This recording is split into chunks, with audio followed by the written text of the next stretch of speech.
In this series, I'm going to surprise you. I'm going to strip away all the complexity and hard graft and teach you how to cook amazing food standing on your head.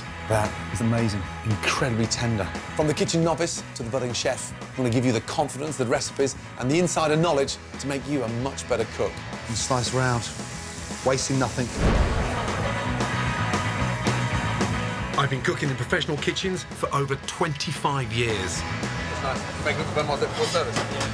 I've been taught by some of the best chefs in the world, and in turn, I've taught some of the best. And every time you make, taste it as well. Every day it changes. Now, I'm going to show you some simple and accessible recipes for fantastic food that you can easily cook at home. Incredible. I'll be holding you by the hand, Just getting better and better and better. teaching you everything from how to cook on a budget to baking, real fast food, and my ultimate feast recipes. This is the only cookery course you'll ever need. Welcome to my ultimate cookery course. Packed with cooking tips, information, and 100 recipes to stake your life on. So, sit back and enjoy my delicious, simple suppers. One of my essential mantras for becoming a better cook is it's all about building your confidence. And the way to do that is with practice. The key is to have a repertoire of easy dishes you want to cook and eat time and time again. And soon, you'll be on your way to becoming a kitchen demon. My first dish keeps it simple, but delivers big time on flavour. So, it's sure to become a regular quick supper fix. Spicy tuna fish cakes. I love this recipe. Why? Because it turns this humble ingredient, a can of tuna, into something delicious.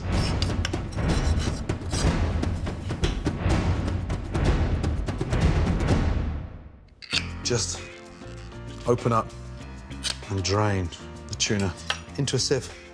Just slightly flake that. Don't press it too hard, otherwise you'll dry out the tuna.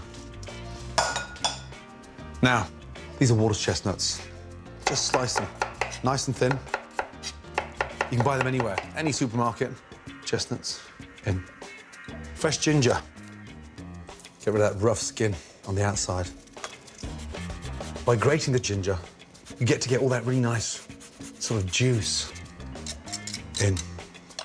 Take your spring onions and just slice on an angle. I like the texture of the water chestnut with a spring onion. A touch of fresh coriander. Lovely. Next, remove the seeds from a chilli to reduce its heat without losing any flavour. And finally chop. Chilies in. Kaffir lime leaves. Roll them up, nice and tight. Run your knife down the centre once and just chop. And that makes the fish cake nice and fragrant. Touch of salt, touch of pepper. Fish sauce. Just lightly season the tuna to bind all those wonderful ingredients. 2 whole eggs. And give that a nice little whisk. And then add your eggs. Get your hands in there and start mixing. Get the mixture, roll it from hand to hand into the palm, pat them down nicely. To cook, add a little groundnut oil to a hot pan. Like the face of a clock, we're going to go from 12 all the way round. First one in. These fish cakes only take a few minutes to cook, so keeping track of the order they go in the pan means you know which one to turn first. Give the pan a nice, gentle little shake. Make sure that nothing's sticking to the bottom. Spatula, 2 fingers on top, turn them over. Beautiful. That crackling noise is something you always want because the tuna's already cooked, so we just lightly frying them to get the nice crisp outside and gently take them out. They smell incredible. Let them sit there. We're gonna make a really nice, delicious, simple dipping sauce. Start off, a little pinch of sugar. Fish sauce, 2 tablespoons. That gives it the saltiness. 1 tablespoon of rice wine vinegar and some fresh lime juice. Squeeze all that lime in there. Your fresh coriander, lots of coriander, and in. Give that a little mix. And then you have the most amazing spicy tuna fish cakes. Who would have thought something as delicious as that can come out of a can? A simple supper in minutes that's so mouth-wateringly easy and delicious, you're guaranteed to cook it again and again. When it comes to simple cooking, there are two basic bits of kit I'm never without that will save you time and effort in the kitchen. A grater and a peeler. The swivel peeler, a stainless steel one. Absolutely incredible. It's almost like a lifesaver in the kitchen because they are so quick, so light. Swivel blade, so you've got so much more flexibility. You can actually go around the vegetable. And we call it a speed peeler in the professional kitchen because it does literally, absolutely, rapidly peels your vegetables. You have minimal waste. Good peelers cost from a couple of quid and are great for everything from peeling veg to finely slicing cheese and making shards of chocolate. A good comfortable grip and a sharp stainless steel blade ensures you'll always work fast. The box grater is another great versatile kitchen tool, and with its planes for coarse grating, fine grating and super fine, as well as blades for slicing, it's perfect for everything from pureeing ginger and zesting lemons to shredding onions super small so they can caramelise in a flash, and be sure to get a solid handle to hold it firm. And it's got such volume inside, it doesn't crush everything up. So I always prefer to grate onto a tray or into a bowl so you don't have to move it again. Grating onto the board, you've always got to lift it up and place it in. So place the grater into a bowl and grate. Two simple but essential speedy bits of kit guaranteed to make your life in the kitchen easier. Bread is a brilliant base for delicious, super fast lunches and suppers. Here are three of my deliciously simple recipes that transform a humble bit of bread into a gastronomic treat. First up, flatbreads with fennel and feta.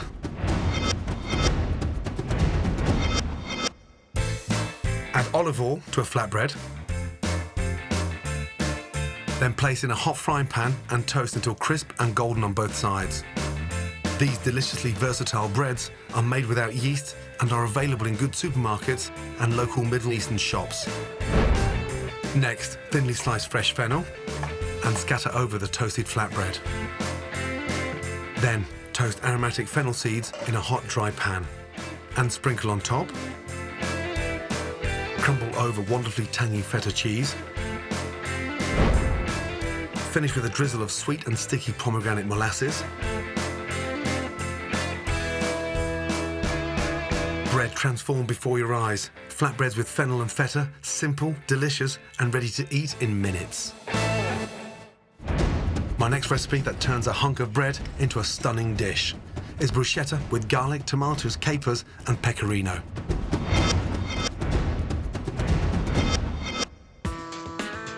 Start by slicing a baguette diagonally to get a large surface area so it holds more of the delicious topping. Drizzle the bread with extra virgin olive oil, then place it oil side down onto a scorching hot griddle. When the bread is beautifully charred, remove and rub with a peeled clove of garlic, paying attention to the edges. Next, half sweet cherry tomatoes and rub the juices into the toasted garlic bread. Then simply crush on top. Next, slice and scatter over tangy caper berries and use a veg peeler to add shavings of salty pecorino cheese. Finally, drizzle with extra virgin olive oil and add a twist of black pepper. Fantastic fresh flavours in a flash of a griddle pan. Toast has never tasted so good. Perfect for a simple light supper or an easy lunch. My next dish is a cannellini bean crostini with anchovy and olive oil.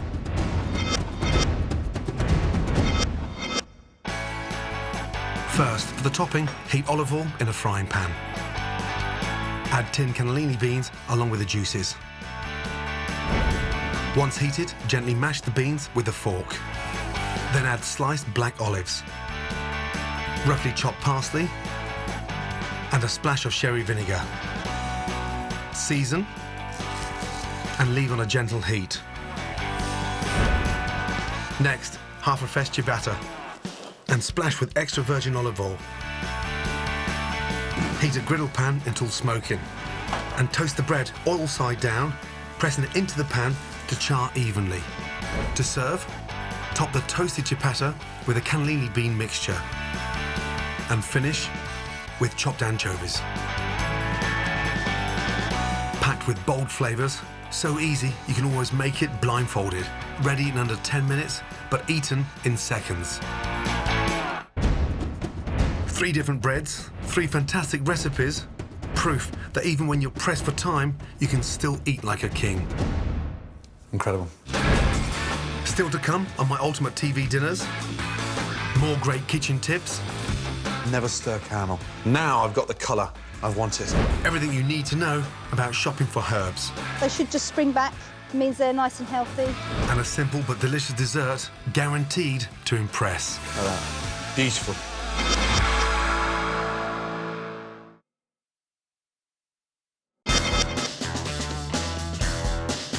Welcome back to my ultimate cookery course. These are my perfect TV dinners.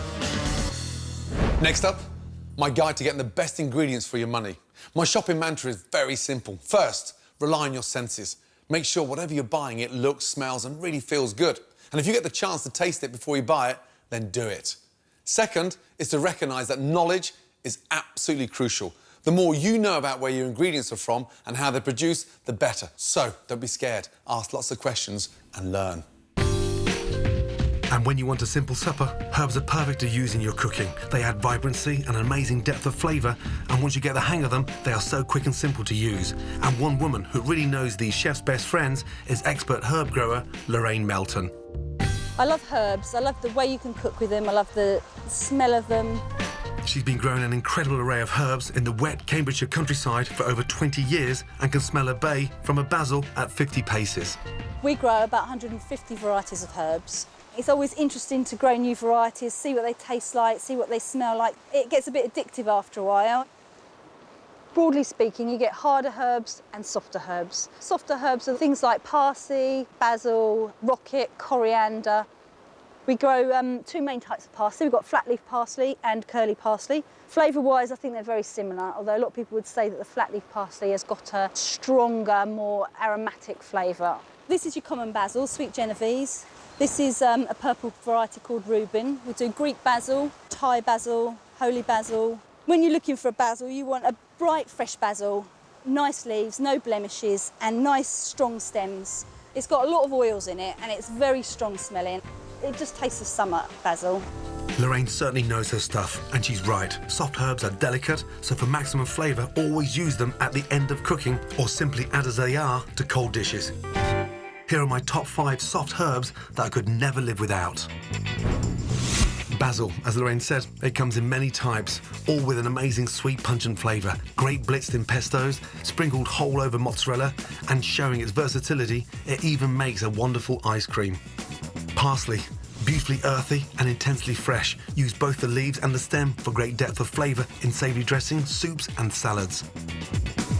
Coriander, for an amazing hint of citrus. Often used in Thai dishes, coriander is perfect in curries and chutneys, but it bruises easily, so treat it with care.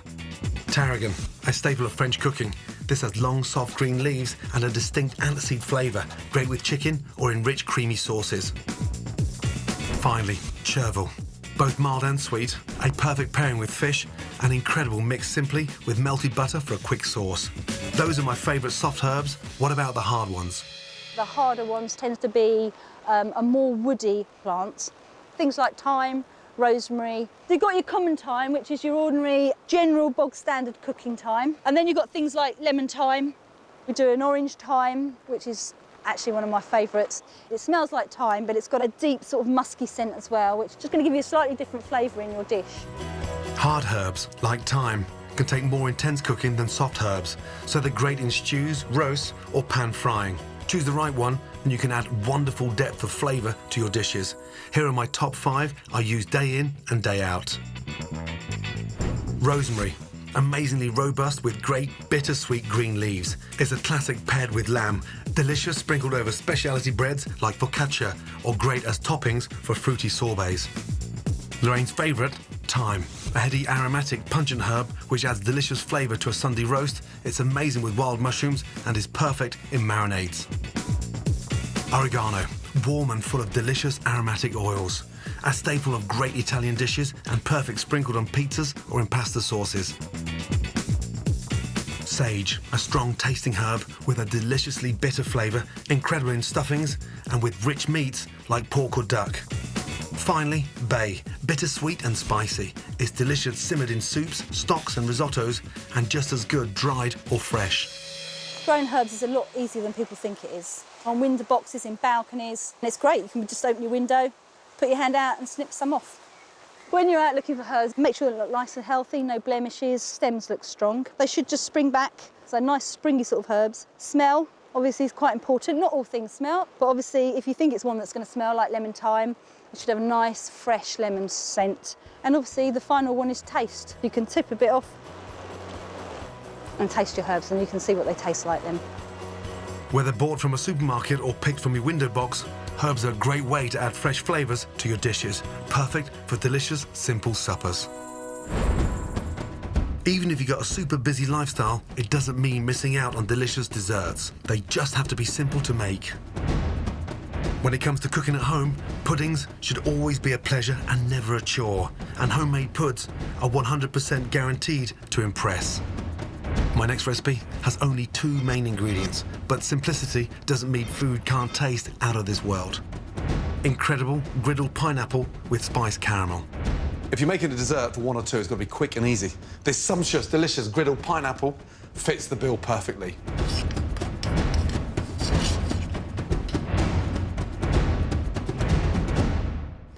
The pineapple. Way of testing it's nice and ripe. The top of the leaves come out. Perfect, ready to go. Always cut a pineapple with a straight edge knife. Slice off the bottom. Turn it back over and slice the top part. Now, keep that for later. Look at the core, the centre of the pineapple, and slice down. Directly in half. Slice that in half. Take each quarter and slice them. It smells incredible. Lay it down flat and just slice that core off. So you've got this perfect sort of boat of pineapple. Slice underneath, but stop as you get right at the end. Slicing around the skin will make the pineapple easier to eat, but leaving it attached gives you more control as it cooks. Next, heat a griddle pan as hot as you can. Start off in the corner and push it down. So you really mark the pineapple. 2 minutes on each side, and then just turn them. Really nice colour there, like that. Beautiful. I'm going to sprinkle them with a little touch of sugar. That's going to glaze them. Now, slice the top. Take out these beautiful glazed slices of pineapple. Like that. Next up, the spiced caramel. Now, start off with your pan. Nice and hot. Sprinkle 4 tablespoons of sugar in there. Just flatten it. Then add the seeds from a fresh vanilla pod. In a small dusting of Chinese spice. Never stir caramel. Let it sort of bubble and transform. Here she goes. Now I've got the colour I wanted. That's the perfect colour. Off with the gas. In with the butter. And then a couple of tablespoons of cream. Lovely. And then give that a little whisk. Add the rest of your cream. Nice. And just drip that spicy caramel over your pineapple. Wow. Simple, elegant, and seriously impressive. Griddled pineapple with spiced caramel. A delicious treat all to yourself that tastes even better shared. Next, my tricks of the trade and kitchen tips. First up, the proper way to chop fresh herbs to get maximum flavour. Chopping herbs, the secret is to chop them, not bruise them. Now, basil. This is a soft herb, so treat it with some respect. When people go mad chopping herbs, all the goodness comes out on the board. I want the goodness left inside the basil. Place them all inside one another, with the largest leaf at the bottom, and it's almost like rolling a cigar. Large one at the bottom, small ones in the centre, and then look, place them down together, and just roll them. Nice and gently, don't bruise them. Step 1, rolled, ready to slice. Sharp knife, imperative. Fingers tucked in. The bottom part of your knuckle is the guide between you and the herbs. That there stops you from cutting your finger. Really important to get comfortable with the knife and just practice rolling the knife across the board and relaxing that wrist. It's all in the wrist action. So, herbs, up, fingernails tucked, underneath, and just up and down, up and down. And there you have our chopped basil that's not bruised and smelling very fragrant. Right, coriander. So you get the bunch of coriander, hold it down, and just lightly shave the leaves off the stalks. Bunch them up together, and then just, again, let the knife do the work. Tuck the fingernails in and just chop once, and once only. Don't hack it, just chop it. You can always identify when you've bruised a herb, when you've removed the herbs off the board, and there's a big green patch. Full of flavour, and none of the goodness is left on the chopping board. A great tip for using leftover herbs: simply chop finely, mix into butter, roll up in cling film and freeze. Then when you want a herby hit, cut into slices and melt over steaks, chicken or veg. Asparagus is great for a simple supper. To prepare, always remove the lower woody stem by gently bending, and the asparagus will snap at the perfect point. Then boil or steam and serve with a little of my herb butter. For a cracking soft-boiled egg, simply place your egg in boiling water, add a splash of vinegar and cook for exactly 8 minutes. Then plunge into ice water. The vinegar helps the shell peel off easily, and the ice water stops the egg from cooking, giving you the perfect runny yolk. For fuss-free salad dressings, simply add the ingredients into a jam jar. Screw the lid on tightly and shake to combine in seconds. There's no need to wash up a whisk, and the jar's ready-made to store any leftovers. Follow my ultimate cookery course, bursting with valuable lessons, top tips, and 100 recipes to stake your life on, and you'll literally be cooking yourself into a better chef. To collect selected recipes from the show, go to my scrapbook at channel4.com/Gordon. Go on, get cooking. Next time, it's all about special occasions. Stunning shellfish that will really make an impression. You said, can he go back home? More top kitchen tips. There's so much more flavour in spinach when you saute it. And show-stopping dishes to blow your guests away. That is a saddle of lamb at its absolute best. Gordon and many of For's major celebs are running a real hotel where you can come and stay, jostling for a position like you've never seen them before. What could possibly go wrong? And Hotel GB continuing at 9 tonight and every night this week.